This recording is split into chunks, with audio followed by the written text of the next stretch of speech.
পড়লেও মরবো, কিন্তু আমার যে দেহের সিস্টেমটা, আমার গণতান্ত্রিক অধিকার স্বাধীনতা, আমি আমার দেহকে কিভাবে সুরক্ষা করব, এটা আইন করে সুরক্ষা করার কোনো বিধান নাই। কে দিল আপনাদেরকে এই বিধান?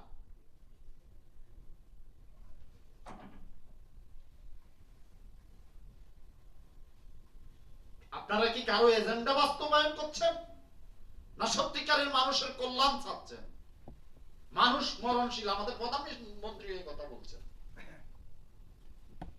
যে মানুষ মরণশীল, মানুষের স্বাধীনতায় আইন করে হস্তক্ষেপ করার অধিকার আপনাদেরকে কে দিয়েছে? সাধারণ মানুষের। আপনারা না রাষ্ট্রের সেবক, মানুষের ট্যাক্স নিয়ে চলেন।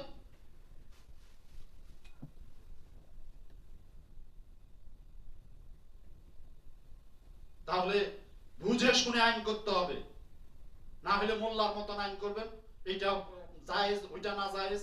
ওই মোল্লা আর আপনাদের মধ্যে কোনো পার্থক্য থাকলো না। মোল্লা যেমন ধর্মের মাঝে ফতুয়া বিরাজ করে মানুষের মাঝে অশান্তি তৈরি করে, আপনারাও সেই একই কাতারে পড়ে যাবেন। যত শিক্ষিত হন, যত ডক্টরেট হন, আগে প্রশ্ন করেন নিজেকে চিনেছেন কিনা, তাহলে সঠিক সিদ্ধান্তগুলো আপনাদের মাঝে আসবে। এবং সিদ্ধান্ত দেওয়ার জন্য কাউকে ভয় করবেন না।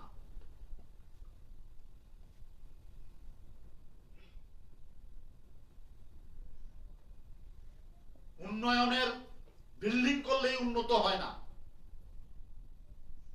রাস্তাঘাট হবে, হ্যাঁ, সেটা আমাদের যোগাযোগের জন্য, উন্নতির জন্য, জীবন ব্যবস্থার জন্য আমরা একটা টাকা আছে, এখন আমরা বিল্ডিং করছি। বিল্ডিং এটা কি 50 বছর যাবে না হলে? কই 20 বছর আগে ঘর করছি, এখন সেই ঘর বেগে ঝরে পড়তেছে। সিমেন্ট তো চাই একই দিছে মিস্ত্রি। তখন 20 বছর আগে তো আমাদের এখন যত দুর্নীতি, তখন এত দুর্নীতি ছিল না, কিছুটা ফ্রেশনেস ছিল। তাহলে এই যে হাজার হাজার লক্ষ লক্ষ বিল্ডিং আমরা তুলছি, এই বিল্ডিং 20 বছর 30 বছর পরে কি অবস্থা হবে?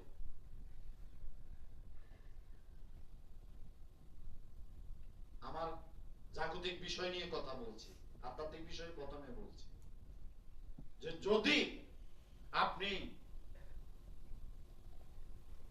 ওলি হতে চান, তাহলে মোরাকাবার কোনো বিকল্প নেই। এটা গবেষণা হচ্ছে, দিন দিন প্রতিটি বিষয়ে গবেষণা হচ্ছে, আপডেট হচ্ছে। আমি যে কথাগুলো বলছি, কেউ যদি আমাকে বলেন যে সায়েন্স নিয়ে আমি সায়েন্স বুঝি না, আমি বিজ্ঞান বুঝি না, বিজ্ঞান মানি না, ভুল করবেন। আমি অবশ্যই সায়েন্স মানি। সায়েন্স, বিজ্ঞান কল্যাণকর। কিন্তু বিজ্ঞান যখন বাণিজ্য হয়, সায়েন্স যখন বাণিজ্য হয়, শিক্ষা যখন বাণিজ্য হয়, এই যে আমরা গুরুগিরি করি, সেটা যখন বাণিজ্য রূপ নেয়, তখন ওইটার বৈধতা থাকে না, তখন ওটার থেকে আমরা সঠিক বিষয়গুলো পাবো না।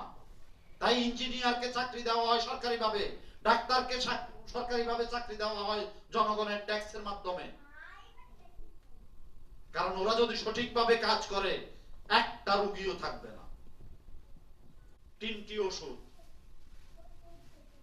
বাকি ম্যাট্রিয়া মেডিকাতে 1066টা মেডিসিনের লিপিবদ্ধ আছে। লক্ষণ থেকে আপনি দেন, কিচ্ছু হবে না। 3 সেকেন্ড যার সময়কাল, সে কি করে মানুষের সাথে করে? যদি আমি মানুষ হই, আমার সেই ইমিউনিটি শক্তি থাকে।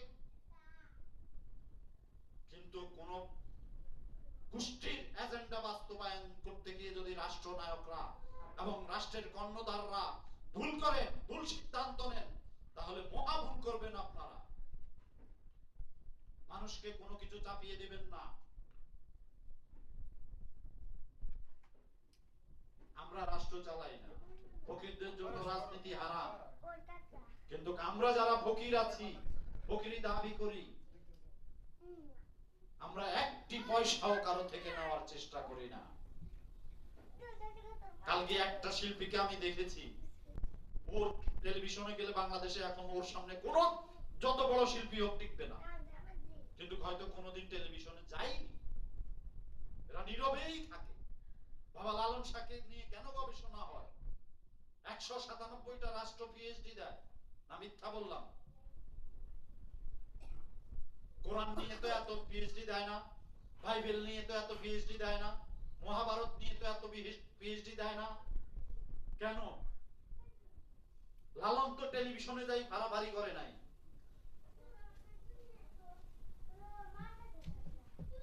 আমার কথাগুলো অনেক সময় রূঢ় মনে হয়, কিন্তু লালনকে নিয়ে, শাহ আব্দুল করিমকে নিয়ে গবেষণা হবে, বাবা ডাক্তার বাবা জাহাঙ্গীরকে নিয়ে গবেষণা হবে। সময় বেশি দূর নয়, যখন গবেষণা হবে তখন বুঝতে পারবেন যে বাবা জাহাঙ্গীর কি। আপনি সায়েন্স বড় ডক্টরেট হয়েছে, একটা লোককে বলছে ছেলে হয় না, যা তোকে ছেড়ে দিলাম, আল্লাহ খোদা কিচ্ছু বলেনি, মিলছে 4 মাস পর বাচ্চা গর্ভে আসছে, বলছে বাবা এই নামটা আমি রাখবো, আর একটু মানত দিও, দিয়া বলতেছে যা ছেলে দিলাম। 4 মাস পর বাচ্চা গর্ভে আসছে। চিকিৎসা বিজ্ঞানী যত বড় ওয়ার্ল্ডের আছেন, তাকে আমি প্রশ্ন করতে চাই, আপনি কি এই ধরনের সিদ্ধান্ত দিতে পারবেন? আপনি বলবেন কাকতালীয় ভাবে হয়ে গেছে। হ্যাঁ, কাকতালীয় ভাবেই তো হয়, এটাই তো মিরাকল, এটা সায়েন্সেরও সায়েন্স। বাচ্চা ছেলেই আসছে, ছেলে দিলাম বলছে, মেয়ে বলে নাই যা তোরে ছেলে দিলাম। কারণ যারে দিছে সে আইসা বলতেছে উনি তো ডাক্তার, ওষুধ তো লিখে দিলেন না, উনি পানি পড়া নড়াও দেন তাও দিলেন না, উনি কিছুই দেখলেন না, উনি টেস্টও করলেন না, কোনো কিছুই করলেন না, বললেন ছেলে দিলাম তোরে, আমি নামটা রাখবো। 4 মাস পর বাচ্চা গর্ভে আসছে, তারপরে বাচ্চা হয়েছে, তারপরে নাম রেখেছে ইনসা। কি দিয়ে এটাকে ইয়ে করবেন? এই দেশ ওলি আল্লাহদের দেশ। আমি বিজ্ঞান মানি, আমি নিজেও তো আমার মুর্শিদের দয়ায় বাংলাদেশের head of the department orthopaedics এর সবাই সার্ভাইকাল স্পন্ডালাইসিস রোগী সুস্থ, পারেননি একটু ব্যথা কমাতে। এটা আমার মুর্শিদ আমার মাধ্যমে শুরু করেছেন, তিনি শেষ করেছেন। রোগী এখনো বর্তমান, পুরো ফ্যামিলি বাবার কাছে এসে মুরিদ হয়ে গেল, এবং বাবার সবচেয়ে বড় ডোনার। এত লোক হাজার হাজার খায়, দিতে হয় না? টাকার চিন্তা করা লাগে, সুস্থ হয়ে গেল। পৃথিবীর সবচেয়ে বড় ডাক্তার হলেন কে? হার্টের কে? সে রোগী দেখছে, সেই রোগী ভুল, সে কি করছে? রিং লাগাই দিয়েছে, তার আগে 3 বার রিং লাগানো হয়েছে, আর হে টেস্ট করতে যায় একটাও পায় না রিং, সেও লাগাই দিছে। কিন্তু রোগী 3 মাস পরে আবার যেই রোগী সেই রোগী, কয়েক লক্ষ টাকা খরচ করে আসছেন ভারতে গিয়ে, ওনার নাকে পলিপাস, ওনার শ্বাসনালী বন্ধ, ওনার অ্যাডজাস্টিং যে প্রতি মুহূর্তে অ্যাডজাস্টিং হচ্ছে সেই সাইলেন্সার বন্ধ, উনি ওইটা না দেখে বুকের মধ্যে গিয়ে, ওইটা যদি হয়, ফুসফুস হলো মানুষের জীবন, যে প্রতি মুহূর্তে সেকেন্ডে আমাদের মানে এই দেহে ধমনীগুলো প্রবাহিত হচ্ছে, সেটা করছে সে। তো এখন সে যদি অক্সিজেন না নিতে পারে, সে যদি অ্যাডজাস্ট না করতে পারে, সে যদি এয়ার না নিতে পারে, তাহলে সে তো তার হার্ট ব্লক হবেই। আপনি মেশিন দিয়ে হার্টটা পরীক্ষা করলেন, কিন্তু ওর নাকে যে সাইলেন্সার বন্ধ হয়ে রয়েছে, তার ফিল্টার বন্ধ হয়ে রয়েছে, একটা লাইট দিয়ে 2 সেকেন্ড লাগে এটা টেস্ট করতে। তাহলে কি আপনারা ডাক্তারের ভিতরে আছেন না বাণিজ্যের ভিতরে আছেন? কয়েক লক্ষ টাকা নিয়ে গেলেন, রোগী এসে আবার বাংলাদেশে অসুস্থ। এত বড় ডাক্তার গার্মেন্টস এর অপারেটরের মতন খালি পকেট সুইং করে, কলার সুইং করে। একটা রোগী আমার ওই একটা বরিশালে কাজে বুয়া ছিল, একদিন আসেনি, জিজ্ঞেস করলাম মা তুমি কই গেলা? কয় সারবাত দিয়ে হাসপাতালে গেছি। তুই কয় এই ডাক্তার, কয় এই ডাক্তারের কাছে, ওই ডাক্তার কয় ওই ডাক্তারের কাছে। আমার ট্র্যাক দিতে দিতে আমার আর সারাদিন চলে গেছে, আমি কিভাবে আসবো? মানে এ তো মানে এর ভাষায় এইভাবে বলছে। একজন ডাক্তার হতে হলে তাকে পুরা দেহ সম্পর্কে তার সাধারণ ধারণা থাকতে হবে। টেস্ট তখন করবে যখন ডাক্তার আপনার কথা শুনে না বুঝে, তখন টেস্ট করবে। আমরা কথাগুলো বলি না, এগুলো বলতে বাধ্য হচ্ছি। রাস্তায় বাইর হওয়ার জন্য আমি নিজে নিয়ে আসছি, মাস্ক নিয়ে আসছি। কি করব? পুলিশ ধরলে তো সে তো আমাকে অপমান করবে, অপদস্থ করবে, জরিমানা করবে। আমি তো এখন পর্যন্ত আছি, আমার তো કોઈ করোনা হয়নি। আর যদি করোনা হয়েও থাকে তাহলে আমার ভিতরে ইমিউনিটি শক্তি তো এরিয়া আছে দেখে আমি এখনো সুস্থভাবে, আমি যে সুস্থ এটা তো বুঝতেছেন। কেউ যদি চ্যালেঞ্জ করতে চান আমি যে সুস্থ, লাইভে আছেন, আমি লাইভেই আছি, আমাকে প্রুফ করেন আপনি। তাহলে কেন আমি এই আইনের শিকার হব? বড় আইন করবেন। যার ধানের ভিতরে চিটা থাকে, চিটা বাতাসে উড়ে যায়, চিটায় গাছ হয় না, চিটা জঞ্জাল তৈরি হয়। যদি প্রকৃতি নিজেই তার জঞ্জাল পরিষ্কার করে, কারণ এখন মানুষ আর মানুষের পর্যায়ে নাই। শিক্ষা, সায়েন্স সব কিছুকে বাণিজ্য করে ফেলছেন। তাহলে জনগণ থেকে কেন ট্যাক্স নেন?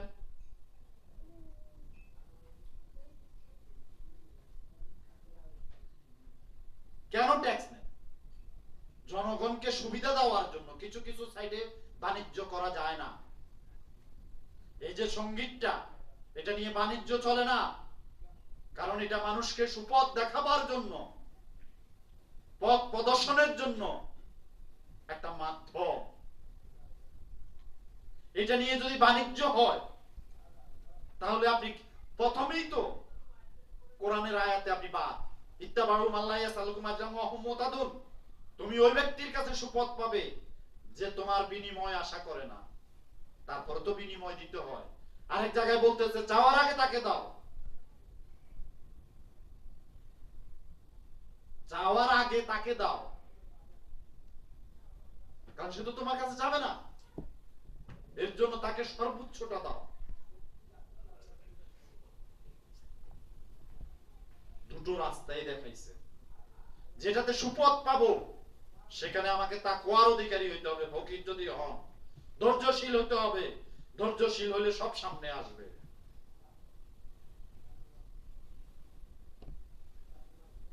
যে তোমারে ভালোবাসে, যে তোমারে ভালোবাসে সে তো কিছু চায় না। চাওয়া পাওয়া মাঝে বন্ধু ভালোবাসা রয় না।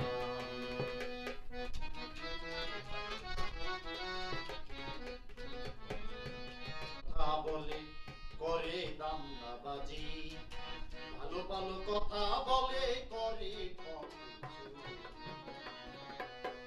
ভালোবাসায় কথা বলে করে দান্দাবাজি, ভালো ভালো কথা বলে করে সত্য কথা বড়ই পিতা, সত্য কথা বড়ই পিতা, কেউ তা মানতে চায় না। চাওয়া পাওয়া মাঝে বন্ধু ভালোবাসা রয় না।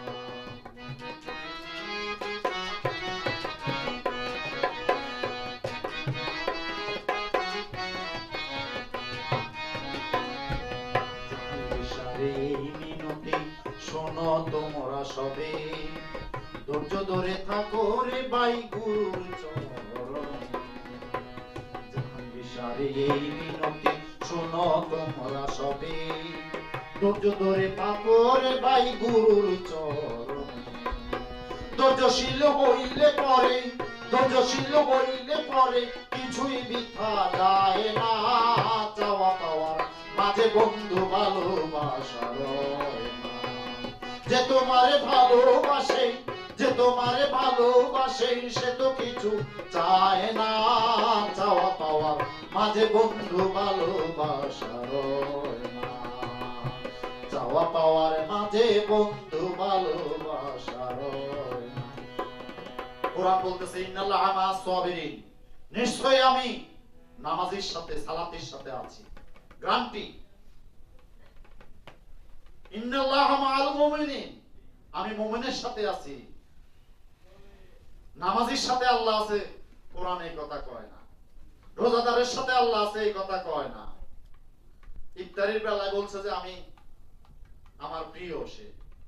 কোরবানি করার যে কোরবানি করছে তার সাথেও আল্লাহ থাকে, এই কথা বলে নাই আল্লাহ। তাহলে কি বলছে?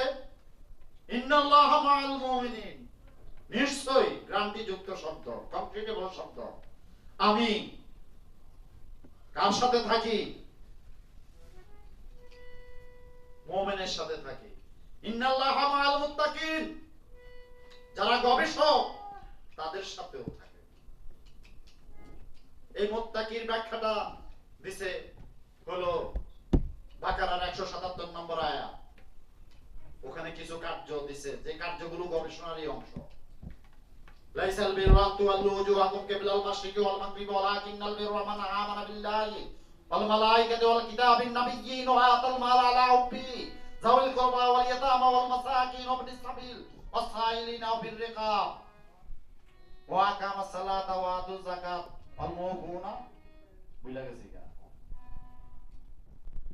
কারণ এখন স্মৃতিতে জং ধরেছে, বয়স তো 60 কাছাকাছি। কখনো পুরানো সবই আসে, আবার কখনো খুঁজেই লইতে পারি না। এখন এইটাই, এর জন্য বলছে যৌবনে ইবাদত করো। যৌবন কালটা হলো জ্ঞান অর্জনের সময়, যৌবন কালটা হলো ইবাদতের সময়, যৌবন কালটা দেশ চায়, যৌবন কালটা ছেলে মেয়ে চায়, যৌবন কালটা স্ত্রী চায়, যৌবন কালটা মা বাবা পাড়া পড়শি চায়। কাকে দিবেন? আল্লাহকে দিয়ে দেন। আল্লাহ মানে যে মুর্শিদ সেই তো রাসূল, খোদাও সে হয়। এই কথা লালন কয় না, এই কথা কোরআন কয়। রাসূলকে দিয়ে দেন। ইত্তাবাহু মাল্লা ইয়াসালুকুম আজরাম ওয়া হুম মুতাদুন। রাসূলের ইত্তেবা করতে বলছে, রাসূলের ইত্তেবা করব। রাসূলকে আমা আরসালনা মিন রাসূলিন ইল্লা বিলিসানি কওমিহি লিবাইয়ানা লাহুম, আমি প্রত্যেক জাতিতে প্রত্যেক ভাষায় তাদের রাসূল প্রেরণ করেছি যেন তাদের নিজেদের ভাষায় বোঝাতে পারে। মাওলানা সাহেব আরবি ভাষায় পাই 25 নবীর কথা, রাসূলের কথা, মধ্যপ্রাচ্যের যে ধর্মগ্রন্থ আরবি কোরআন। আমি মুসলমানের সন্তান, ইসলাম আমার জন্মগত অধিকার, আমি ওখানেই জন্মিয়েছি, মুসলমানের ঘরে জন্মিয়েছি। কিন্তু গবেষণা করতে গিয়ে কি দেখলাম, ওই কোরআনই বলছে তোমার ভাষায় যেন তোমাকে বুঝাতে পারে। এখন রাসূল আসবে না, নবী আসবে না, সব খতম করে দিলেন আপনারা, তাহলে আমাদেরকে কে বুঝাবে? 50 বছর আগের বাংলা পড়তে গেলে ডিকশনারিতে 80% শব্দ খুঁজতে হয়, বাচ্চারা বুঝে না। নোয়াখালীর ভাষায় কথা বললে চিটাঙ্গের লোক বুঝে না, চিটাঙ্গের ভাষায় কথা বললে ঢাকার লোক বোঝে না, সিলেটের ভাষায় কথা বললে নোয়াখালীর লোক বোঝে না, ইভেন কি কুমিল্লার কথা নোয়াখালীর লোক বোঝে না, নোয়াখালীর কথা কুমিল্লার লোক বোঝে না। আপনি কোরআন সেই আরবি 1500 বছর আগের আরবি, যে আরবি এখন নাই, সেটা কিভাবে বুঝবেন? বলবেন ব্যাকরণ দিয়ে, ডিকশনারি দিয়ে। তো মহানবীর যখন কোরআন নাজিল হলো হেরা গুহায়, তখন কি ডিকশনারি ছিল? তখন কি ব্যাকরণ ছিল? মহানবী বুঝলেন কি করে? সাহাবারা বুঝলেন কি করে? তখনকার সাধারণ মানুষ কি করে বুঝলেন? এই প্রশ্নের কি উত্তর দিবেন? কোন উত্তর আছে আপনাদের কাছে? থাকলে দিয়েন, আর না থাকলে ওই মারামারি হাঙ্গামা করেন না, চুপ থাকেন। হ্যাঁ, আমাদেরকে মেরে ফেলতে পারবেন, আমরা তো মরণশীল, মৃত্যুশীল, মৃত্যু নিয়েই জন্মাইছি। জন্মের আগেই আমার মৃত্যুর ডেট লেখা আছে, যেভাবে হবে সেভাবেই হবে, প্ল্যান সেটে লেখা আছে। আমার যদি গুলিতে মৃত্যু থাকে, আমি গুলি খেয়েই মরবো। আমার সাথে আয়না পাগলা বাবার বাড়ি থেকে যাচ্ছে, বললাম বাবা, রোজার দিন পিছনে বসে বিড়ি টানতেছে, গোল টুপি মাথায়, লম্বা পাঞ্জাবি কুর্তা, থাকে কিন্তু ল্যাংটা, রাস্তায় ল্যাংটা থাকে। দরবারে আইছে তো এডি সব করছে, আমি বললাম এডি বললাম কই এখানে শরীয়তের জায়গা, এখানে ডিসিপ্লিন মানতে হইব। দরবার তো এখানে সাধারণ মানুষের জায়গা, এখানে আইন মানতে হইব। কি সুন্দর মজ্জুদ উত্তর দিছে কি এখানে আইন মানতে হইব। এটা তো দরবার, এখানে ডিসিপ্লিন থাকতে হবে। তা আমি বললাম ভালো। আর আপনি যে এই বাসের পিছনে রোজা দিন বসে বিড়ি খেতেছেন, কয়েক উপরে লেবাস আছে, অসুবিধা নেই, কেউ কিছু করবো না। তো জিজ্ঞাসা করলাম আমার দেশের কি অবস্থা, বললো 2 বছর কেয়ারটেকার সরকার থাকবো, আর্মিরা চালাইবো, তারপরে আওয়ামী লীগ ক্ষমতায় আইব। এই এই জিনিসটা ফাঁস করার কারণে গাড়ি অ্যাক্সিডেন্টে মারা গেছে। মারফতের বেদ জানতে হলে মুখে তালা থাকতে হবে। রহস্য লোকের জ্ঞান অর্জন করতে হলে দেখাবার বিষয় নয়, এটা উপলব্ধির বিষয়, বুঝার বিষয়। আমরা একে অপরের সাথে সংযোগ আছে, সবার সাথে সবার কানেকশন আছে, কিন্তু একটু আমরা হয়তো ওই লেভেলের না, যার জন্য কানেকশনটা করতে পারি না। আমাদের প্রধানমন্ত্রী একজন শক্তিশালী নেত্রী, সারা ওয়ার্ল্ডের সেরা নেত্রী, লিডার। কিভাবে সংসদে দাঁড়িয়ে বলছেন উনি যে আমার দলের সবাই বিক্রি হয়, আমি ছাড়া। এই কথা ওয়ার্ল্ডে কোন লিডার বলার সাহস কখনো করবে না, এই মনোবল কোন লিডারের থাকবে না। তাই বলে আমি আওয়ামী করে এই কথা বুঝুন মোটো দিবে না। ফকিরের জন্য রাজনীতি হারাম। উনি থাকতে আমাদেরকে কেন এই সব আইনের সম্মুখীন হতে হয়, যে আমরা কাই পরে রাস্তায় হাঁটবো?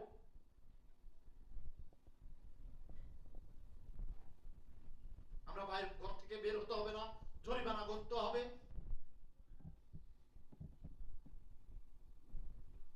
আপনি বলবেন মৃত্যুর মিছিল কই, গত বছর আমাদের কি মরছে?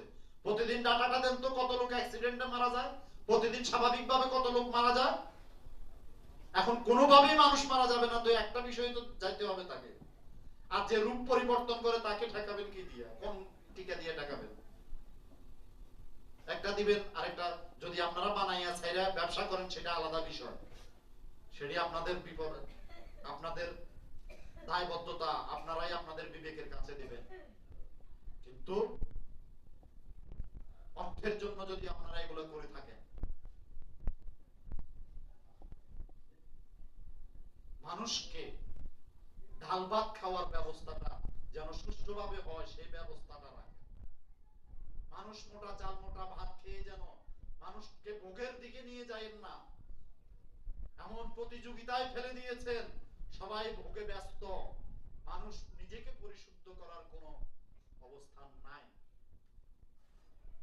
একটা মানুষের জীবনে কয় টাকা লাগে?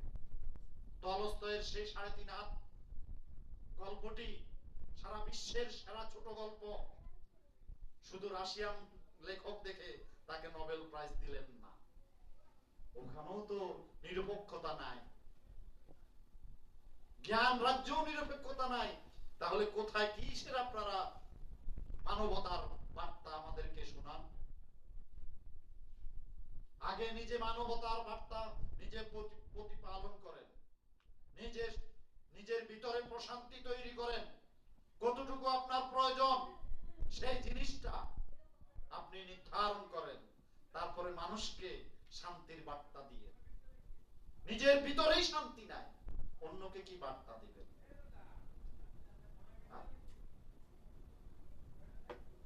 সর্ব জায়গায় যদি বাণিজ্য হয়ে যায়, তাহলে আমরা আলোকিত মানুষ কিভাবে পাবো? ইত্তাবাউ মাল্লা ইয়াসালুকুম আজরাম ওয়া হুম মুহতাদুন। সূরা ইয়াসিনটা খুলেন, 21 নম্বর আয়াতটা পড়েন। এই আরবি কোরআনেই আমাদেরকে গাইডলাইন দিচ্ছে, কিন্তু আরবি কোরআনেই বলতেছে এইটা তোমার, এই কোরআন তোমার না, এই কোরআন আরবি কোরআন, এই কোরআন আরবি কোরআন, এই কোরআন আরবি কোরআন। জ্ঞান 5 প্রকার। কোরআনুল, এই কোরআনের ভিতরে এটা আছে কি? কোরআনুল কারীম। কোরআনুল কারীমটি কি? কারামতওয়ালা কোরআন, যেটা আমরা সবাই করতে পারি না, কিছু কিছু মানুষ করতে পারে। সে পূর্ব থেকে জানে, আমি জানি না। আরেকটি জ্ঞান হলো কোরআনুল হাকিম, বিজ্ঞানের জ্ঞান। আরেকটি জ্ঞান হলো কোরআনুল মাজিদের জ্ঞান, যা লৌহ মাহফুজে থাকে। আরেকটি জ্ঞান ফুরকানুল হামিদ, পার্থক্য করার জ্ঞান। আপনি শুনছেন, সাথে সাথে সঠিক উত্তরটি দিবেন, এটাকে বলে ফারকুন জ্ঞান। আপনি বই দেখে দেখে দেখে দেখে তারপরে উত্তর দিবেন সঠিক উত্তর। এই কথা অ্যারিস্টটল বলেনি। অ্যারিস্টটল কি বলছে? বিচারকদেরকে, অ্যাডমিনিস্ট্রেটরদেরকে ওই কথাটা স্মরণ করেন যে তুমি শুনবা, সাথে সাথে উত্তর দিবা। তাহলে কি আদালতে জট লাগে?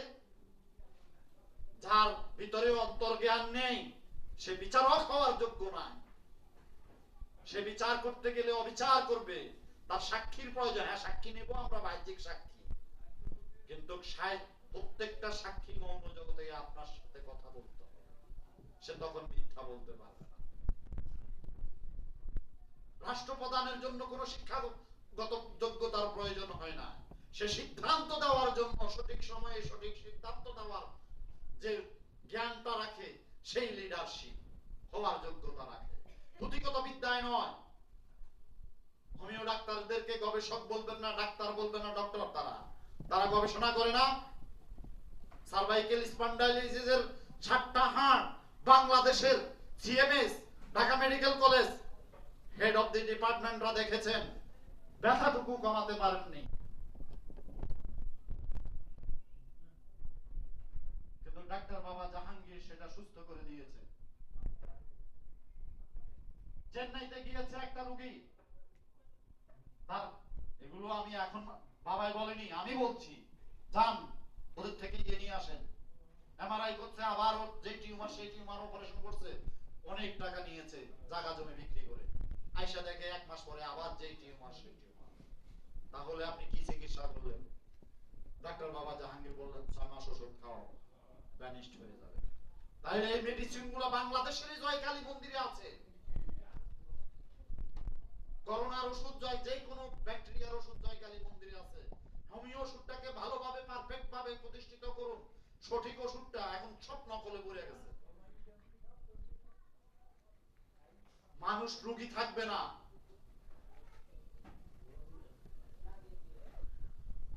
রোগী থাকবে না, থোরাসিস সাইটোসিসের বিষগুলো বের করে দেন, মানুষ সুস্থ হয়ে যাবে। সেই ব্যবস্থাগুলো করুন। কিন্তু সেটা তো করবেন না, করে মামলা দিচ্ছেন যে এরা ডাক্তারে না।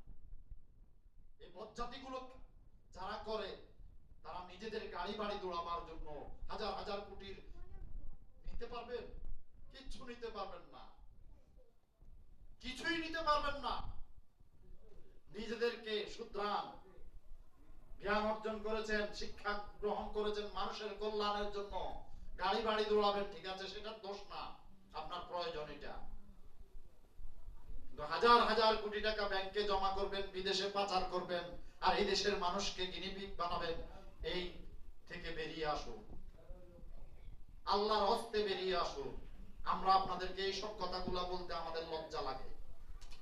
আমরা ফকির, আমরা এগুলোতে নাই, আমাদের লজ্জা হয় যে আমরা কাই করে মানুষ রাস্তায় বের হব। এর জন্য জরিমানা করবো, আইন করবেন টেকনিক্যাল বোর্ড দিয়ে। টেকনিক্যাল বোর্ডদের কি জ্ঞান আছে?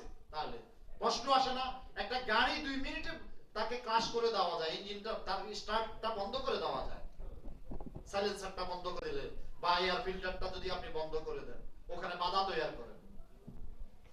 তাহলে একটা মানুষ যার এই নাক দিয়ে সাইলেন্সারেরও কাজ করে, এয়ার ফিল্টারেরও কাজ করে, সেটা আপনি বন্ধ করে রাখবেন মাছ নামক বস্তু দিয়ে। কারা শিখালো আপনাদেরকে এটা? কি গবেষণা করেন?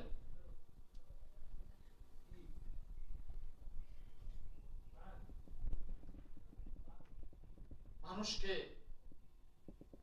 শান্তি দেওয়ার চেষ্টা করুন, সঠিক নিজের দায়িত্বগুলো পালন করুন। একজন মাত্র বাংলাদেশে ডাক্তার করোনার প্রথম থেকে বলছে আপনারা ভয় পাবেন না, মেডিসিন প্রয়োগ করুন লক্ষণ মতে।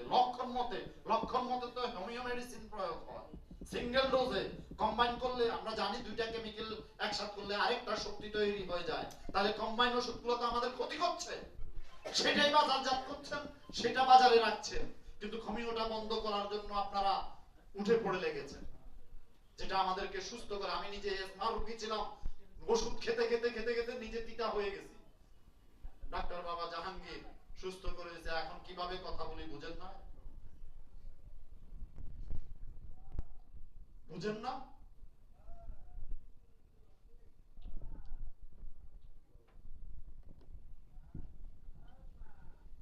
সঠিক জ্ঞান দিয়ে সঠিকভাবে সুস্থ করুন।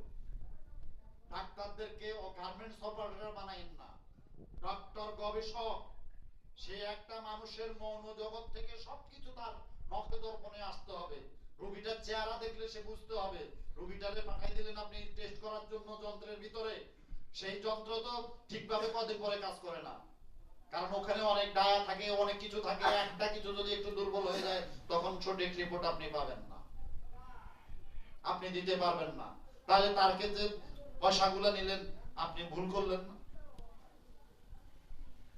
হ্যাঁ, একটা নাকের পলিপাস অপারেশনের জন্য 35-13 ঘন্টা সময় নিছে।